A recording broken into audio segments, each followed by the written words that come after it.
ნიკა მესხის სურსათის ეროვნული სააგენტოს მცენარეთა დაცვის დეპარტამენტის უფროსია ჩვენთან, რაც შეეხება საუბრის თემას, ფაროსანა საწინააღმდეგო ღონისძიებების დასკვნითი ეტაპი, ამაზე ვისაუბრებთ.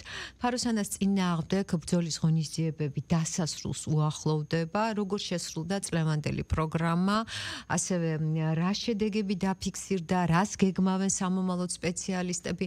ამ კითხვებზე პასუხს გაგვცემს ჩვენი სტუმარი ბატონი ნიკა, მოგესალმებით. მადლობა რომ აქტუალური თემით შემოგვიერთდით, იმიტომ რაც შეეხება სოფლის მეურნეობას, რა თქმა უნდა მნიშვნელოვანია ეს, რომ ფაროსანას წინააღმდეგ ესეთი ძალიან აქტიური ღონისძიებები იქნა ჩატარებული. მოდით დავიწყოთ საუბარი იმით, თუ ალბათ როგორ შესრულდა პროგრამა, ხო, რა ღონისძიებები გატარდა. დიდი მადლობა გადაცემაში მოწვევისთვის, მოგესალმებით, მივესალმებით თქვენს მსმენელებს. სახელმწიფო პროგრამის ფარგლებში ხორციელდება აზიური ფაროსანა საწინააღმდეგო ღონისძიებები, რომელიც უკვე არის დასკვნით ფაზაში და ეს ღონისძიებები სრულად ეფუძნება საერთაშორისო გამოცდილებას და ასევე ის მიდგომები, რომელიც გამომდინარეობს ამ მავნებლის ბიოლოგიიდან, შესრულდა დაგეგმილი, ასე ვთქვათ, ღონისძიებების შესაბამისად. ამისათვის არის შექმნილი სპეციალურად მართვის ცენტრი დასავლეთ საქართველოში აბაშის მუნიციპალიტეტში, რათა კოორდინირებულად დაიგეგმოს და განხორციელდეს ეს ღონისძიებები.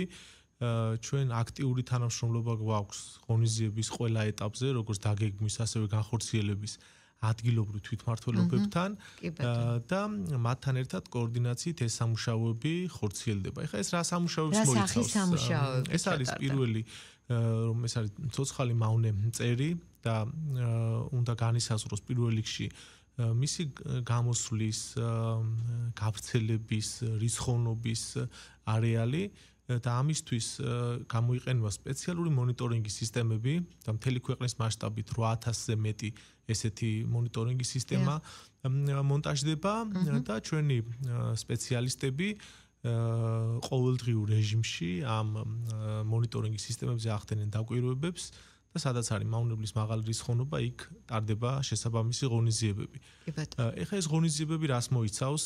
სააგენტო 2017 წლიდან უკვე აღიჭურვა თანამედროვე ტექნიკით, 250 ერთეულზე მეტი ტექნიკა არის ამ ღონისძიებებში ჩართული, რომელიც უშუალოდ ველზე ოპერირებს და ის სამუშაო ჯგუფები, ის ოპერატორები, ის მონიტორინგის წარმომადგენლები არიან, ესე ვთქვათ, პროფესიონალი კადრებით დაკომპლექტებული, მათ არაერთხელ აქვს სწავლება გავლილი და მის გამოცდილება რაც ამ წლებში დაუგროვდა ძალიან მნიშვნელოვანია და მავნებლის გავრცელების კერებში იქ სადაც მაღალი რიცხოვნობით გვხვდება, იქ ტარდება შესაბამისი ღონისძიებები.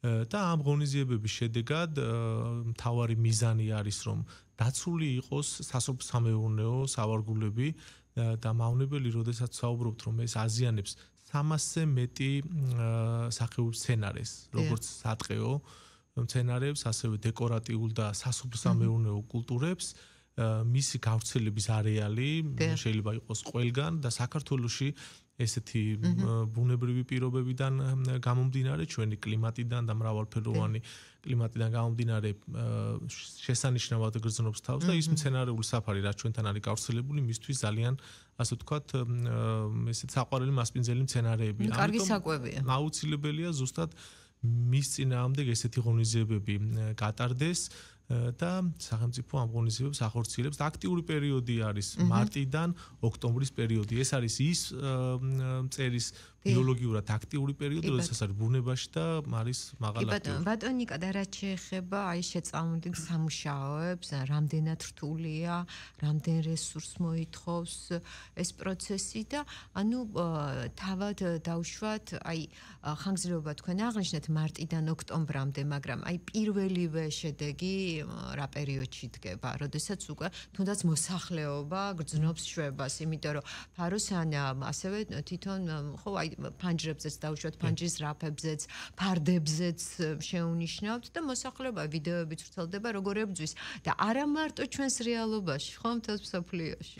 ასეთი სურათია. აქ ორი ის უნდა გავყოთ ამ მავნებელთან დაკავშირებით, ერთი ეს არის საფრთხე სასოფლო-სამეურნეო კულტურებისთვის და მცენარეული საფარისთვის და ასევე მეორე მიმართულება ეს არის, როდესაც მავნებელი თავის ბიოლოგიიდან გამომდინარე იწყებს უკვე სახლებისკენ გადაადგილებას და ეს არის ოქტომბრის დასაწყისი ეს პერიოდი აი ჩვენს პირობებში ესე ემთხვევა ხოლმე რომ ოქტომბრის დასაწყისიდან აქტიურდება და უფრო მეტად არის პერიოდი და ეხლა ჩვენთან რა მოხდა მიმდინარე წელს ზუსტად 4-5 ოქტომბრის შემდგომ პერიოდში 6-7 დღე ეს მავნებელი მაღალი აქტიურობით გამოირჩეოდა და ეს იყო განპირობებული იმით რომ სექტემბერი ჰქონდა უჩვეულოდ ასე ვთქვათ გრილი დაბალი ტემპერატურა იყო ასევე იყო ნალექი ჭარბი და ეტაპობრივად ამ მავნებელმა განახორციელა ერთად შეგროვება დაჯგუფება და დასაზამთრებლად გადასვლა და როდესაც უკვე აი 4 ოქტომბრის შემდგომ პერიოდში ტემპერატურამ აიწია მთელი ქვეყნის მასშტაბით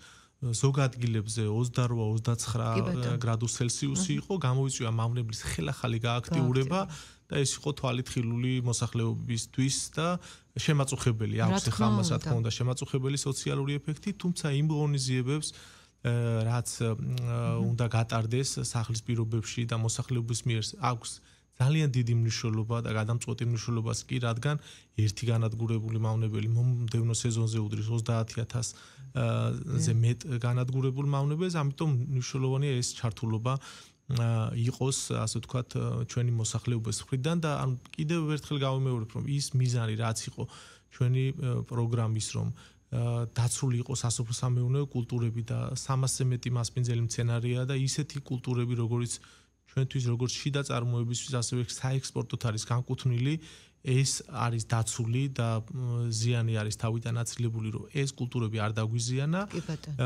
და ეს ღონისძიებები ჩატარდა ასე ვთქვათ სრულფასოვნად და იმ გეგმების შესაბამისად რაც გქონდა ჩვენ სეზონის დასაწყისში რა შეეხება გავრცელებას მავნებელი ხდება გავრცელებულია ჩვენს რეგიონში, ყველა მეზობელ ქვეყანაში ჩვენთან, ასევე ევროკავშირის თითქმის ყველა ქვეყანაში, ამერიკის შეერთებულ შტატებში და დღემდე მათთვის ეს წარმოადგენს ასე ვთქვათ ერთ-ერთ გამოწვევას და საბრძოლო ობიექტს, ასე ვთქვათ, როგორც სცენარეთა მავნე ორგანიზმი და აქტიურად ხორციელდება იქ ღონისძიებები და ეხლა რამოდენიმე დღის წინ გავრცელდა კადრები, როდესაც ევროკავშირის წევრი ერთ-ერთი ქვეყნის პრემიერი თვითონ აგროვებდა ასე ვთქვათ და სახლის პირობებში ებრძოდა მექანიკურად ამ მავნებელს. ანუ ეს არის გლობალური გამოწვევა წერია, რომელიც არ ცნობს საზღვრებს და ფართოდ ვრცელდება ყველგან. და გარდა იმისა, რომ არ ცნობს საზღვრებს და ფართო გავრცელების არეალი აქვს, ძალიან ესე მრავალრიცხოვნად მრავლდება, ასე ვთქვათ. და რომ არა ეს სახელმწიფო პროგრამა, რომელიც არსებობს, ანუ ალბათ წარმოუდგენელია მოსახლეობისთვის ბრძოლა, ანუ ამ შემთხვევაში რა შედეგი დადგებოდა, ალბათ ახლა კითხვის ნიშნები გაჩნდება, ხო, იმიტომ რომ აქ ჩართულია მთლიანად ჩართულები არიან სპეციალისტები, ტექნიკა და აი მინდა კითხოთ საშუალებებზე, ქიმიური და თერმული საშუალებებით ხდება შეწამლა, ასე ვთქვათ, ხო? ანუ სახიფათო არის თუ არა და რამდენად დაცულია თვითონ ადამიანის სპეციალისტი იმ დროს, როდესაც ამ საქმიანობას აწარმოებს. ღონისძიებები ხორციელდება იმ პრეპარატების გამოყენების რეგლამენტების სრული დაცვით, რაც გვაქვს ჩვენ დადგენილი, ჩვენი კანონმდებლობით, საერთაშორისო კანონმდებლობით. ჩვენ გვაქვს არჩეული ესეთი ტაქტიკა, იგივე სადაც მავნებლის გავრცელების არეალია, ტყის პერიმეტრებზე, სხვადასხვა სასოფლო-სამეურნეო კულტურების, ასე ვთქვათ, სავარგულების კიდეებზე, განთავსებული გვაქვს სპეციალური ფერომონიანი საშუალებები, რომელიც იზიდავს ამ მავნებელს და ეს არაყვავილოვან მცენარეზე არის განთავსებული და 100-ობით, 10,000-ობით მავნებელს იზიდავს ეს ეგრეთ წოდებული მონიტორინგის და მოიზიდა გაანადგურე სადგურები და ხდება წერტილოვანი დამუშავება ესეთი ადგილების და ამ დროს ძალიან დიდი რაოდენობით ნადგურდება მავნებელი. რაც შეეხება ერთწლიან მასივებს მთელი ქვეყნის მასშტაბით სპეციალური მაღალი წარმადობის აგრეგატით მუშავდება, იგივე სიმინდის ნათესები და ძალიან კარგი შედეგები გვაქვს მიმდინარე წელს და პრაქტიკულად არ დაზიანებულა ამ მავნებლისგან, როდესაც პირველ წლებში ძალიან დიდი ზიანი მოიტანა და საფრთხის შემცველი იყო იგივე სიმინდის კულტურისთვის. რაც შეეხება უშუალოდ მოსახლეობასთან ახლოს დასახლებული პუნქტების მიმდებარედ სხვა მუნიციპალიტეტების ტერიტორიებზე ტარდება თერმული ნისლის ტექნოლოგიის გამოყენებით და აქაც სრული წესების დაცვით ღონისძიებები ტარდება საღამოს საათებში აქ დაცულია და გათვალისწინებულია მეფუტკრეების ასე ვთქვათ მიმართულება და როდესაც ფუტკარი უკვე შესულია და დაბინავებულია სკაში შემდეგ ტარდება ეს ღონისძიება და ასევე გასატარებელი ღონისძიებების შესახებ წინასწარ ხდება მოსახლეობის გაფრთხილება და მიიღონ მათ შესაბამისი ზომები, კარებების, ფანჯრების დახურვა სახლებში და ასე შემდეგ. ანუ მაქსიმალურად ჩვენ ვიცავთ ყველა წესებს, რაც არის დადგენილი როგორც ეროვნული, ასევე საერთაშორისო კანონმდებლობის შესაბამისად. კი ბატონო, და ფაქტია, რომ ფაროსანა ანადგურებს მცენარეებს და რამდენად წარმოადგენს საფრთხეს ადამიანებისთვის. ადამიანისთვის ეს გარდა იმისა, რომ ვიზუალურად ძალიან არასასიამოვნოა, დისკომფორტი, ვიზუალურადაც არ არის სასიამოვნო, მაგრამ ამოვნებს არ შეუულია რაიმე ზიანის მოტანა ადამიანისთვის, ანუ არ იქბინება, არ ერჩის. ესეთი ტიპის ზიანის მოტანა არ შეუძლია, თუმცა დისკომფორტია და არ არის რა თქმა უნდა, კარგი, სასიამოვნო, როდესაც საცხოვრებელ სახლში მავნებელი გვხდება დიდი რაოდენობით. არ არის ეს რა თქმა უნდა სასიამოვნო, თუმცა უწოდებ მოსახლეობას თითოეულ ჩვენთაგანს, რომ ვერ ბრძოლოთ ამავნებელს იმ მექანიკური ღონისძიებით და არაერთი რგოლი, ვიდეო რგოლი, ინსტრუქცია ვრცელდება, არსებობს და ჩვენ სოციალურ ქსელზე ეს ყოველდღიურ რეჟიმში ხდება ამ ასე ვთქვათ რგოლების გავრცელება, რომ ესეთი ტიპის ასე ვთქვათ საშუალებებით ვერ ბრძოლოთ ამავნებელს. რათა შემამციროთ მათი რიცხოვნობა უკვე მომდევნო სეზონისთვის. კი ბატონო, და რაც შეეხება რეგიონებს და იქ სადაც სოფლის მეურნეობა აღორძინებულია, ფაქტია, რომ ფაროსანა დიდი რაოდენობით არის გავრცელებული და რაც შეეხება ქალაქებს. ანუ გვხდება თუ არა? ანუ მავნებელი როგორ არის? ესე იგი, ძირითადი მისია ცხოველყოფილობისთვის და განვითარებისთვის არის საჭირო მცენარის ნაყოფი და იქ სადაც გვხდება მცენარეული საფარი ეს მავნებელი არის დიდი რაოდენობით. ასევე არის გამოყოფილია გარკვეული მცენარეების ჯგუფები, რომელსაც ასე ვთქვათ უფრო მეტად ერჩის და მეტ საფრთხეს უქმნის. მაგალითისთვის იგივე თხილის კულტურა, სიმინდი, ბოსტნეული, კურკოვანი, თესლოვანი ხეხილი, იგივე ატამი, ვაშლატამა, ვაშლი. ეს მისთვის ძალიან ესეთი საყვარელი მცენარეებია და დიდ საფრთხეს უქმნის.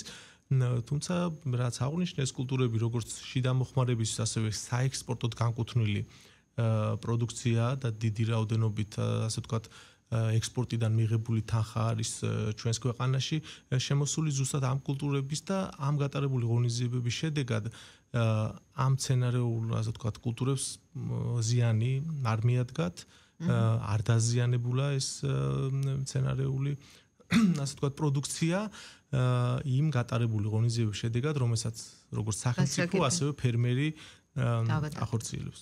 დიახ, და იმ შემთხვევაში თუ ფაროსანა შეესია კულტურას, ანუ მცენარეს, გადარჩენის საშუალება არის. კი, პირველი, ანუ ისევე დაუბრუნდებით თქვენს პირველ შეკითხვას, წინა შეკითხვას, რომ აი ქალაქებში, ან მოსახლეობაში, იგივე საცხოვრებელ სახლებში ეს მავნებელი გვხდება მაშინ, როდესაც იწყებს უკვე მიგრაციას გამოსაზამთრებლად, რომ ზამთრის დაბალ ტემპერატურებს დააღწიოს თავი, გადარჩეს და შემდეგ გამოვიდეს და ისევ მცენარეებზე განაგრძოს ზრდა განვითარება. მხოლოდ ეს ერთი მიზანი აქვს სახლებისკენ, იმიტომ გადაადგილდება და ამიტომ შეინიშნება განსაკუთრებით ამ პერიოდში, სექტემბერ-ოქტომბერ პერიოდში და ასევე როდესაც ხელახლა იწყებს გამოსვლას, ანუ როდესაც აქტიურდება ხელახლა ეს არის მარტის პერიოდი, ანუ მარტიდან უკვე ეტაპობრივად უკვე იწყებს გამოსვლას. კი ბატონო, და აი სტატისტიკაც საინტერესოა, დავუშვათ წლების მიღმა რა მდგომარეობა იყო, იმიტომ წლები ჩვენ უკვე გვესმის, რომ ფაროსანა ანადგურებს მცენარეებს, რა თქმა უნდა, ისაუბრეთ უკვე, რომ სახელმწიფო პროგრამა და ანუ სპეციალისტები ყველაფერს აკეთებენ იმისთვის, რომ მაქსიმალურად განადგურდეს, მოდით ვთქვათ, ეს მავნებელი, ხო? თუმცა, აი დავუშვათ წელს რა სიტუაცია, თუ ავიღებს გასულ წლებს იმასთან შედარებით. ანუ ეს ყოველწლიურად ერთი და იგივე, თუ აი გაუმჯობესება შეინიშნება. შეინიშნება გაუმჯობესება და რა თქმა უნდა, ღონისძიებები რომ არ გატარდეს, ჩვენ სახეზე გვექნება ძალიან დიდი ზიანი. რა თქმა უნდა. და წარმოიდგინეთ, საფრთხე შეექმნება მთლიანად ჩვენს წარმოებას, პირველად წარმოებას, რადგან ამავნებელს მასპინძელი 300 მეტი მცენარეა და თითქმის ყველა სასოფლო-სამეურნეო კულტურას, რასაც ჩვენ ვაწარმოებთ, საფრთხის ქვეშ არის და ამისთვის არის ეს მიმართული ეს პროგრამა, რომ მაქსიმალურად დაცული იყოს ეს კულტურები და იყოს თავიდან აცილებული ეს ზიანი და თუ შევადარებთ სტატისტიკურ მონაცემებს, რა თქმა უნდა, მავნებლის რიცხოვნობა შემცირებულია და ასევე გარკვეული ჩვენ ზრდა გვაქვს, ასე ვთქვათ, ექსპორტის სხვადასხვა მცენარეული წარმოშობის პროდუქციის და აქედან დიდი რაოდენობით თანხებია მიღებული ჩვენი მოსახლეობისთვის, ფერმერებისთვის. დიახ, და ბუნებაში ძალიან ბევრი მავნებელია, ფაროსანას გარდა და აი სხვა მავნებლებთან შეუძლია თანაცხოვრება. შეუძლია, თუმცა დადებითად უნდა ჩაითვალოს ის მიმართულება, რომ ის პარაზიტოიდები, რომელიც არეგულირებენ ამ მავნებლის რიცხოვნობას, გამოვლენილია ჩვენი ქვეყნის ტერიტორიაზე და სამეცნიერო კვლევით ცენტრი აქტიურად მუშაობს ამ მიმართულებით და საერთოდ იმ ქვეყნებში, საიდანაც მოდის ეს მავნებელი, იგივე აღმოსავლეთ აზიის ქვეყნები, ჩინეთი, კიდევ კორეა და ასე შემდეგ, იქ ბუნებრივად რეგულირდება ამ პარაზიტოიდების მეშვეობით და არ ითვლება სასოფლო-სამეურნეო კულტურის მავნებლად, მაგრამ როდესაც ახალ ტერიტორიებზე შედის, იქ არ ხვდება ის ბუნებრივი პარაზიტი და იქ უკვე მრავლდება უსისტემოდ დიდი რაოდენობით და საფრთხეს უქმნის, ამიტომ არის ეს ესეთი ინვაზიური მავნემწერი საშიში და საყურადღებო ყველა ქვეყნისთვის და როგორც გითხარით, ეს კარგი მომენტია, რომ გამოვლინდა ჩვენს ქვეყანაში რამოდენიმე ესეთი პარაზიტოიდი,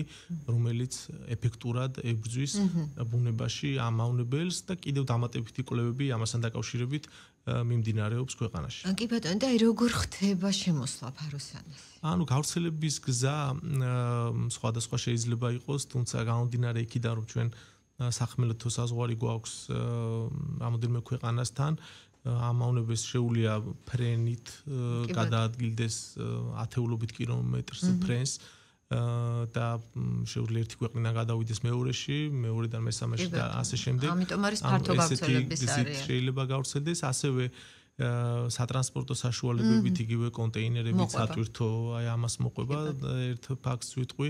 2020 წლამდე ეს მავნებელი არ ფიქსირდებოდა ავსტრალიაში და ავსტრალია მოგეხსენებათ კონტინენტური კულტუროვანი ქვეყანა არის და იქ სახმელეთო გზით ის ვერ შევიდოდა, გამორიცხული იყო და მაქსიმალური კონტროლი ჰქონდათ ამ სატრანსპორტო საშუალებებზე ზღვის და როგორც საჰაერო, თუმცა გას უწეს მაინც დაფიქსირდა ეს მავნებელი სამ სხვადასხვა წერტილში და იქ დაუყოვნებლივ დაიწყეს ამ ღონისძიებების გატარება. კი ბატონო, და რაც შეეხება ფაროსანას წინააღმდეგ არსებულ საბრძოლო პროგრამას, ან თვითონ პროგრამა ვითარდება თუ არა, თუნდაც თანამედროვე ტექნოლოგიებიდან გამომდინარე და უშუალოდ რას გეგმავთ სამომავლოდ, იმიტომ რომ ეს პრინციპში დაუსრულებელი პროცესია. ანუ პირველ ეტაპზე, როდესაც საქართველოს არ ქონდა გამოცდილება, მოხდა წამყვანი მეცნიერების მოწვევა ქვეყანაში, ამერიკის შეერთებული შტატებიდან, იტალიიდან, შვეიცარიიდან და მათი გამოცდილების გაზიარება მოხდა ჩვენს მიერ და რეკომენდაციების საფუძველზე, რომელიც მათ მრავალწლიანი გამოცდილება ჰქონდათ ამ კუთხით, შემუშავდა სახელმწიფო პროგრამა. და ამის შემდგომ პერიოდში ეს ხორციელდება და 4 ძირითადი მიმართულება არის ამ პროგრამაში. ეს არის მონიტორინგი მავნების გავრცელებაზე, ეს არის ბრძოლის ღონისძიებების გატარება, კონტროლის ღონისძიებები, ეს არის მოსახლეობის ცნობიერების ამაღლება და ძალიან დიდი როლი აქვს ამ მიმართულებას, რადგან როგორც ფერმერი ჩაერთოს ამ ღონისძიებაში, ასე მოსახლეობა, რომელსაც შეიძლება არ ქონდეს სასოფლო-სამეურნეო სავარგული, თუმცა მათი ჩართულობა მნიშვნელოვანია და სამეცნიერო კვლევითი საქმიანობა. ანუ ეს 4 ძირითადი მიმართულება და კომპონენტი არის ჩვენს პროგრამაში. და ეს ექსპერტები ხშირად ჩამოდიან საქართველოში, ანუ ადგილზე ისევ სწავლობენ ამ სიტუაციას და ყოველთვის ჩვენ მაღალი შეფასება გვაქვს მათი მხრიდან, როგორ ხორციელდება ღონისძიებები ჩვენს ქვეყანაში და როგორი შედეგები გვაქვს. ჩვენ ყოველთვის მაღალ შეფასებას ვიღებთ მათი მხრიდან. და შეგვიძლია თუ არა ამ ეტაპზე მოსახლეობა დავამშვიდოთ, ანუ ზამთარი გვიახლოვდება და ფაროსანას მიძინების პერიოდიც იწყება, ხო სავარაუდოდ? ეს იყო ის პერიოდი და ეხა უკვე მინელდა მისი აქტიურობა, რადგან უკვე ძირითადი ასე ვთქვათ, ნაწილი იმ ადგილებზე, სადაც შედარებით დაბალი ტემპერატურა, გადავიდა და გადადის უკვე გამოსაზამთრებლად და ის აქტიურობა, რაც იყო, როგორც აღნიშნე, ოქტომბრის დასაწყისში, ანუ 4-5 ოქტომბრის შემდგომ პერიოდში, განპირობებული იყო იმით, რომ იმ მაღალი ტემპერატურა, უჩვეულოდ მაღალი ტემპერატურა იყო. ამან გამოიწვია მათი გააქტიურება და ეხა უკვე მეტაპობრივად ის უკვე გადავა, ასე ვთქვათ, ზამთრის ძილში მოსვენებით ფაზაში და უკვე მარტის თვიდან, აპრილიდან ისევ ხელახალ გააქტიურებას დაიწყებს და გადასვლას უკვე ისევ მწვანე საფარზე. კი ბატონო და ჩვენ მსმენელს და მაყურებლის ფართო აუდიტორია ყავს და რას ეტყოდით მოსახლეობას, რომელიც რეალურად ძალიან შეწუხებულია მავნებლისგან. ანუ ეს არის ერთ-ერთი მავნებელი, ასე ვთქვათ, იმ ბევრი მავნე ორგანიზმიდან, რომელიც სამწუხაროდ გავრცელებულია ჩვენთან სოფლიოში და ნებისმიერ სასოფლო-სამეურნეო კულტურის მოყვანის პირობებში საჭიროა გავატაროთ ჩვენ მცენარეთა დაცვითი ღონისძიებები, იგივე ვაზის, იგივე თესლოვანი, კურკოვანი, ხეხილის, მარცვლოვანი კულტურების შემთხვევაში იქ არის სხვადასხვა მავნებლის ჯგუფი, რომელსაც არ არის ახლა ისეთ დიდი ზომის და ჩვენ მათ ვერ ხედავთ, ზოგი სოკოვანი დაავადებები, ბაქტერიული, ვირუსები, სხვადასხვა ტკიპები, ნემატოდები და ასე შემდეგ, ასევე სარეველა მცენარეები და ესეც ასე ვთქვათ იმ სქემაში უნდა იყოს აუცილებლად და ჩვენ როდესაც ღონისძიებებს ვატარებთ ჩვენ სასოფლო-სამეურნეო კულტურებში გავითვალისწინოთ ასევე აზიური ფაროსანა საწინააღმდეგო ღონისძიება და ის ეფექტური პრეპარატები ჩავრთოთ სქემაში, რომ ამ მავნებესაც ვებრძოლოთ. ეს რაც შეეხება ღია გრუნტს და პირველად წარმოებას და მნიშვნელოვანია ყველა ეტაპზე მოსახლეობის ჩართულობა უკვე მექანიკურად და იმ საშუალებებით, რომელიც დაშვებულია სახლის პირობებში იქნას გამოყენებული.